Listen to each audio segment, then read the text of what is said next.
tem nas mãos? Quando você olha para suas mãos, o que você vê? Você já parou para refletir sobre isso? Sobre o que você tem conquistado? Sobre o que você tem buscado? A nossa geração ela vive um momento de busca das coisas desse mundo, das coisas mundanas. A gente busca carro, uma casa, a gente busca as coisas que fazem bem pra gente, né?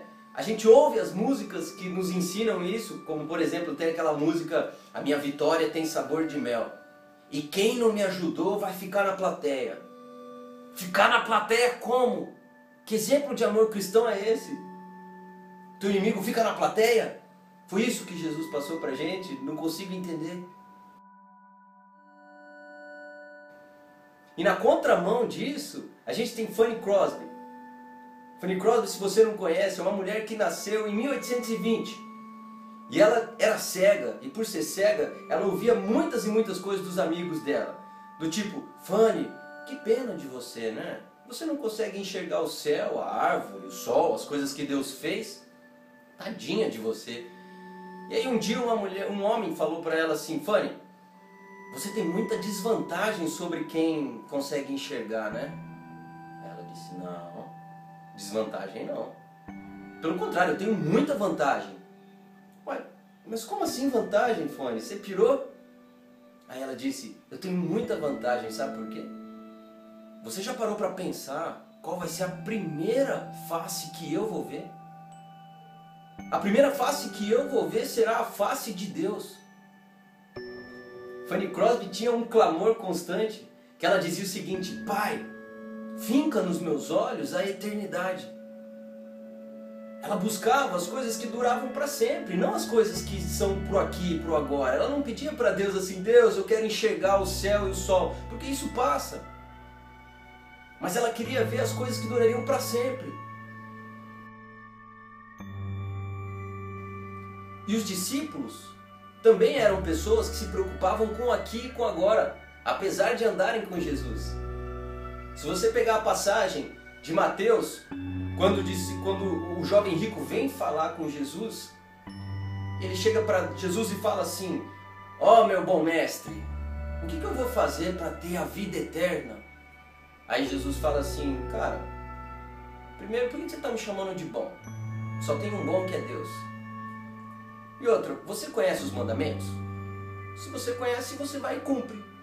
Pronto. Aí o jovem rico fala assim, bom, é que eu já cumpro todos os mandamentos. Aí Jesus fala, então faz o seguinte, pega tudo que você tem, dá para os pobres e vem e me segue. Aí o jovem rico ficou muito triste, foi embora. Jesus então fala, mais fácil um camelo entrar no buraco de uma agulha do que um rico entrar no reino dos céus. Normalmente a gente para a história por aí, mas vamos um pouquinho mais para frente. Os discípulos começaram a ficar meio preocupados, porque viram Jesus desprezando a riqueza daquele jovem. Afinal de contas, Jesus poderia ter pedido um pedaço, fala assim, cara, então eu dou uma parte, pega 10% aí, me dá, porque eu preciso alimentar os discípulos. Né? Os discípulos começaram a ficar preocupados, caramba, Jesus não está nem aí para as coisas desse mundo, cara.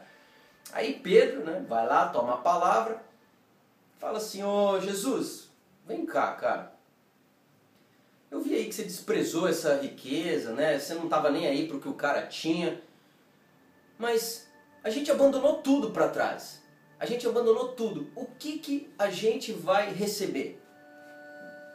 Aí Jesus, eu entendo que nessa hora, com muito amor, com muita paciência, olha para eles e fala assim, no dia da regeneração, quando eu me assentar sobre o trono, vocês vão se assentar sobre 12 tronos. E vocês vão julgar as 12 tribos de Israel. E todo aquele que deixar para trás casa, pai, mãe, riqueza, família, por amor de mim, vai receber a vida eterna. Você consegue entender que a preocupação de Jesus era com as coisas que estariam por vir. Era com a eternidade, não com esse mundo. Não em receber bênção aqui, nem pegar nada de ninguém daqui. Porque para ele não interessava isso. E você? O que você traz nas mãos? Quais são as obras que você tem trazido? enquanto a gente está preocupado com isso, em alcançar as coisas desse mundo, Apocalipse nos alerta para algo diferente. Se você ainda não leu Apocalipse, deveria ler. Ele é o único livro da Bíblia que fala o seguinte: bem-aventurado aqueles que leem e ouvem as palavras dessa profecia, porque o tempo está próximo. Mas enfim, no capítulo 20, a gente vai encontrar João relatando o dia do julgamento. E aí ele fala o seguinte: e os livros serão abertos, e as obras de todo mundo começarão a ser julgadas. Dos mortos que estão no mar, dos mortos que estão na terra, as obras de todo mundo serão julgadas. E aquele que não estiver com o nome no livro da vida será lançado para fora do céu para sempre. Percebe a seriedade disso? Enquanto a gente está com mesquinharia, Deus, eu brigo com Deus porque eu jejuei tanto, eu fiz 21 dias de jejum, eu coloquei até no meu Facebook que eu faço jejum, então Deus vai ter que me dar aquela bênção, e ai dele se ele não me der. Você percebe que tem gente que vai ser lançado para fora do céu para sempre?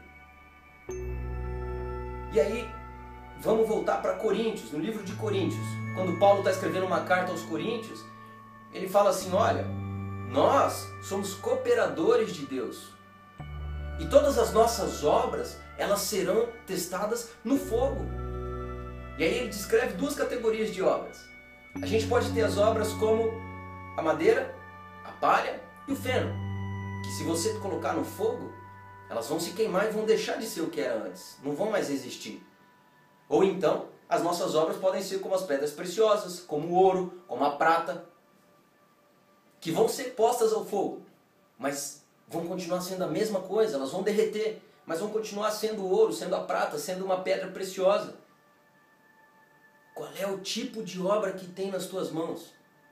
O que é que você tem conquistado? Você tem feito das ferramentas que Deus deu para a gente ter uma vida espiritual sadia, como uma vida santa, como a oração, como o jejum? Você tem feito dessas ferramentas moeda de troca com Deus? Olha, Deus, porque eu jejuo e porque eu oro, eu acredito que eu mereço sim receber tal coisa. Será que é esse tipo de obra que você vai apresentar? Precisamos voltar a orar como a Fanny Crosby, que falava: Deus, coloca nos meus olhos, Deus, a eternidade. Finca nos meus olhos a eternidade. David Wilkerson, numa pregação, disse o seguinte: Folks, it's getting late and it's getting serious.